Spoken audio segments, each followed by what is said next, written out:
Кыргызстанда бир суткада коронавирус 55 адамдан табылып, бир адам каза болду. Бул тууралуу республикалык штабтан билдиришти. Ал эми бир сутка ичинде 56 адам коронавирустан айыгып чыкты. Сутка ичинде COVID-19 илдетинен Чүй облусунда бир адам каза болду. Бүгүнкү күндө стационарда коронавирустан 333 бейтап, амбулатордук түрдө 307 адам дарыланууда. Бир сутка ичинде өлкө боюнча медицина кызматкерлери арасынан коронавирус жуктуруп алган учурлар катталган жок. Кыргызстанда пандемия башталгандан бери 87 045 адам коронавирус жуктурган. Алардын ичинен 83 980 киши айыгып чыкса, 1485 адам каза болду.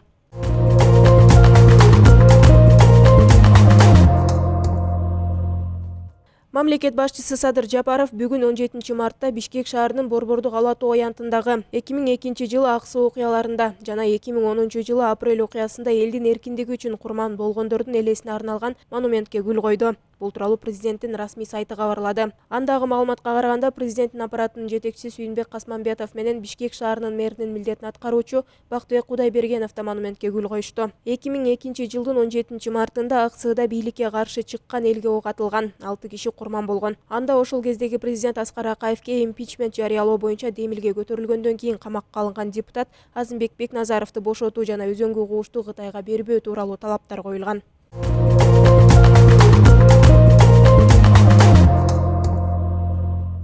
Жаңы психоактивдүү заттар сатылган туруктуу каналга бөгөт коюлду. Бул тууралуу ИИМдин баңгизаттарды мыйзамсыз жүгүртүүгө каршы күрөшүү кызматы билдирет. Аталган кызматтын Бишкек шаары боюнча башкармалыгынын кызматкерлери тарабынан психоактивдүү жана башка баңгизаттар сатылган туруктуу каналга бөгөт коюлгандыгы боюнча атай операция ийгиликтүү аяктады. Жазык кодексинин 267-беренеси менен катталган сотко чейинки өндүрүш ишинин алкагында жүргүзүлгөн ыкчам издөө иш-чараларынын натыйжасында Бишкек шаарынын аймагында Telegram социалдык тармак аркылуу психоактивдүү заттарды жана баңгизаттарды саткан адам аныкталды. Ага байланыштуу шектүү катары 1993 жылы туулган Россия Федерациясынын жараны кармалган. Тинтүү иштеринин жыйынтыгында кармалган жарандын убактылуу жашап жаткан батирден кызгылт сары түстөгү таблеткалар, кендир жытына ээ болгон белгисиз дары-дармектер, булбулятор табылып алынган.